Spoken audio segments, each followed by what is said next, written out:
जब से इंसानों ने यूनिवर्स की खोज की है तभी से उन्हें लगता है कि अंतरिक्ष के किसी कोने में हम जैसे या हमसे अलग प्राणी तो जरूर एग्जिस्ट करते हैं। अब वो फ्रेंडली हैं या खतरनाक, इस पे तो बहुत सारी थ्योरीज बनी है। और इसी तरह हमें देखने को मिली a legendary alien movie Prometheus, जिसने मैनकाइंड के ओरिजिन पर ही क्वेश्चन क्रिएट कर दिया था। देखो, प्रोमीथियस जैसी मूवीज दोबारा बनाना आसान बात नहीं है, लेकिन आज की ये मूवीज तुम्हें वैसा कुछ एक्सपीरियंस जरूर देगी। एंड आई प्रोमिस तुम्हें एलियन तो देखने को जरूर मिलेंगे। द एबिस 1989 मूवी थोड़ी पुरानी है पर देखने लायक जरूर। कहानी अर्थ से बाहर नहीं बल्कि अंदर सेट है, मेरा मतलब ओशन से है। हमारे हीरो और उसकी टीम को किसी मिशन की वजह से अंडर वाटर जाना पड़ता है एंड वहाँ होने वाली है बहुत सारी गड़बड़। अब क्या होगा या क्या नहीं ये बताकर तो मैं मूवी का मजा नहीं खराब करने वाला। पिक्चर पुरानी होने की वजह से इसकी CGI में तुम्हें थोड़ी सी कमी देखने को मिल सकती है एंड कहानी धीरे धीरे आगे बढ़ने की वजह से इंटरवल तक तो तुम्हें कुछ खास देखने को नहीं मिलता, पर जो आगे चीजें होती हैं वो काफी मजेदार है। क्लासिकल होने की वजह से तुम्हें इस मूवी को देखने में भी मजा आएगा। थोड़ी लेंथी जरूर है पर जो असली मजा है वो मूवी की एंडिंग है, जो कि काफी सेटिस्फेक्शन के साथ खत्म होती है। वेल, अगर तुम हॉलीवुड मूवीज के फैन हो तो तुम्हें पता है कि क्लासिकल मूवीज को देखने में अपना ही एक मजा है। इसे तुम प्राइम वीडियो पर देख सकते हो और हिंदी में चाहिए तो डिज्नी प्लस हॉटस्टार पर चेक कर लेना। एड अस्त्रा या एड एस्ट्रा, ब्रैड पिट जो कि मूवी में एस्ट्रोनॉट हैं, एक डेंजरस इंसिडेंट से बचने के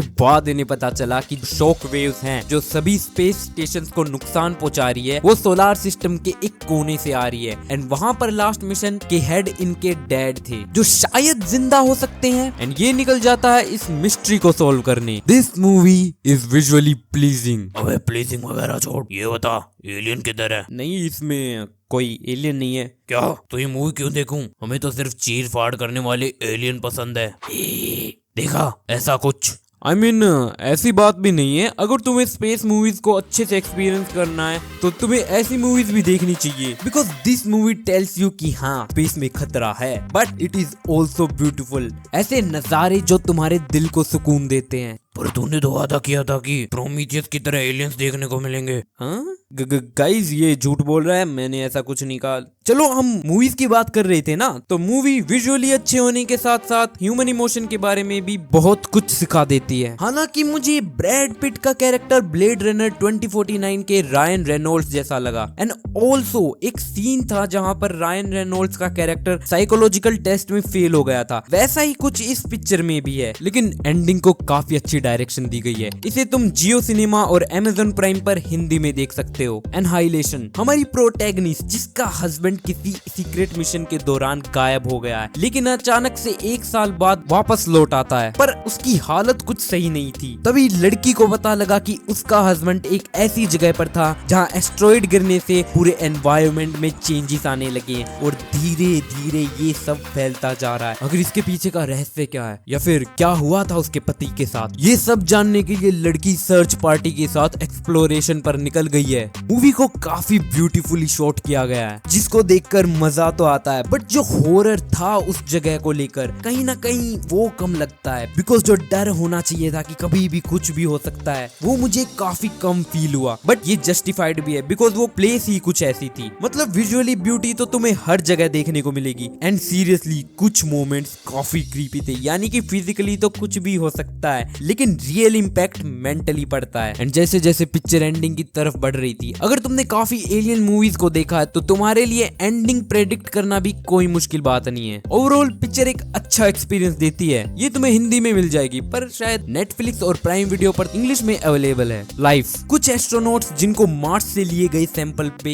एक लाइफ फॉर्म मिलती है जिस पर रिसर्च करते करते सभी अपने बाकी के दिन काफी मजे से जी रहे हैं, पर चीजें तब बदलती हैं जब उस लाइफ फॉर्म को डीप स्लीप से जगाने के बाद वो उन्हें अपना असली रूप दिखाता है कि कैसे वो किस तरह एक क्रीचर में बदलता जा रहा है, कितना स्मार्ट हो सकता है एंड वो कैसे इनकी अब एक एक करके लेगा। मूवी से विजुअली कुछ ज्यादा एक्सपेक्ट मत करना, लेकिन इसका मतलब ये नहीं है कि पिक्चर में कुछ भी नहीं है। शुरुआत में स्टोरी को सेट होने की वजह से थोड़ी बोरिंग लग सकती है, पर जब किस्सा मरने मारने पे आता है तब कहानी एक इंटरेस्टिंग मोड़ लेती है। ऑल्दो इसकी पेसिंग में तब भी थोड़ी सी इशू है। हाँ, पर यंग जेक जिलनहॉल और रायन रायन रेनॉल्ड्स देखने को मिल जाएंगे। मूवी काफी अच्छे से टेंशन बिल्ड करती है पर ज्यादा इन डेप्थ में नहीं जा पाती, जिसकी वजह से पिक्चर का नोटवर्दी बनना मुश्किल है। इसका एंड एक अच्छा इम्पैक्टफुल मोमेंट हो सकता था पर वो काफी प्रेडिक्टेबल रहा। इसे तुम पार्शली सेटिस्फाइंग तो बोल ही सकते हो। ये तुम्हें प्राइम वीडियो पर हिंदी में देखने को मिल जाएगी, पेंडोरम। तो भाई साहब क्या मूवी थी ये, मतलब क्लासिकल नोस्टैल्जिया का जो हिट दिया है इसने मुझे। कहानी के हिसाब से हमारा हीरो हाइपर स्लीप से उठता है, साथ में उसका बॉस भी है, लेकिन दोनों को ये नहीं पता कि ये कहाँ जा रहे हैं, कितना वक्त बीत चुका है, इनसे पहले वाले क्रू के साथ क्या हुआ, या फिर इनकी शिप में ये दरिंदे कहाँ से आए जो कि बस तुम्हें खाना समझ के चबाना चाहते हैं। धीरे धीरे याद आता है कि कैसे इन्हें शिप में मौजूद 60,000 पैसेंजर्स के साथ एक नए ग्रह पर सेफली लैंड करना है, ताकि इंसान एक नई जगह का कोलोनाइजेशन के नाम पर माँ बहन एक कर सकें। खैर लेकिन जो शिप है इनका उसमें कुछ खराबी आ चुकी है, जिसे टाइम पर ठीक नहीं किया तो सभी की नैया गुल हो जाएगी। मूवी एक क्लासिकल हॉरर स्पेस एडवेंचर है and personally I enjoyed this movie because तुम्हें भी पता है ज्यादातर स्पेस मूवीज में तुम्हें इंटरवल तक का समय लग जाता है पिक्चर के अंदर हुक होने के लिए। फिल्म 2 घंटे की है पर काफी डिटेल लगती है। Also I love how they set up the things. बाकी सब इसकी एंडिंग पर डिपेंड था, जो चीजों को और ज्यादा एस्केलेट कर सकती थी, बट मेकर्स ने उसे एक शॉकिंग टर्न देकर सिंपल ही रखा। ये तुम्हें हिंदी में प्राइम वीडियो पर मिल जाएगी।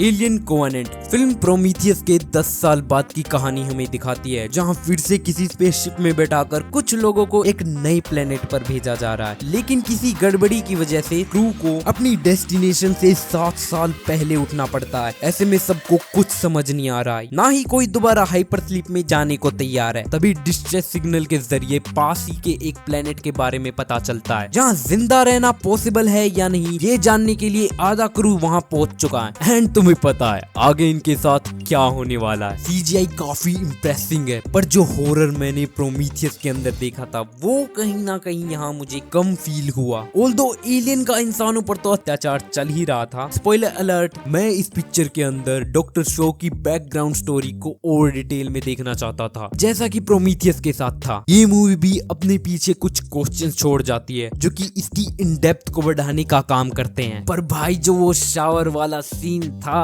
आई मीन लिटरली मुझे उनके लिए सबसे ज्यादा अफसोस हुआ। किसी और का पता नहीं, उस पॉइंट पर मैं इस साले को एक बुरी मौत मारना चाहता था। आई मीन सारा मजा खराब कर दिया यार। और एंड में तो कुछ चीजें रिपीटेड भी लगती हैं जो इतनी ज्यादा शॉकिंग नहीं थी, क्योंकि कहीं ना कहीं आप गैस कर ही लेते हो। खैर ये तुम्हें डिज्नी प्लस, हॉटस्टार और प्राइम वीडियो पर हिंदी में देखने को मिल जाएगी। एलियन रोम्यूलस, 5 लोग और एक एंड्रॉइड जिन्हें इस प्लेनेट से बाहर निकलना है, वरना सारी जिंदगी माइंस में काम करना पड़ेगा। स्पेसशिप का भी जुगाड़ कर लिया है, पर रास्ते में कुछ ऐसी चीजों का सामना होता है कि अगर वो चौकन्ना नहीं रहे तो वो चीज इन्हें सच में फाड़ डालेगी। मूवी हमें एलियन 1 और 2 के बीच की कहानी को बताती है। डायरेक्टेड बाय फेदे अल्वारेज, जिन्होंने 2013 की इविल डेड और डोंट ब्रीथ जैसी मूवीज को भी डायरेक्ट किया है। बंदे की तारीफ तो बनती है, लिटरली जो हॉरिफाइड एनवायरनमेंट बनाया है। सीजीआई पर कम और प्रैक्टिकल चीजों पर ज्यादा ध्यान दिया है। रेड एंड ब्लू लाइट्स की कॉम्बिनेशन, मतलब यहाँ तो तुम्हें कमी देखने को नहीं मिलेगी। हालांकि पहला फाड़ू मोमेंट 30 से 40 मिनट बाद देखने को मिलता है, पर जब वो होगा लिटरली गूज़बम्प्स। और अगर तुम एलियन मूवीज के फैंस रहे हो तो तुम्हें बहुत ज्यादा नॉस्टैल्जिया हिट होने वाला है। बीच में थोड़ा स्केल डाउन करके जो डर था वो जरूर कम हुआ, बट मूवी के लास्ट 30 मिनट्स काफी ज्यादा इम्पैक्टफुल थे। मुझे सबसे हॉरिफाइड सीन लगा जब वो प्रेग्नेंट लड़की के अंदर से फाड़ के निकलता है ना, आई मीन दैट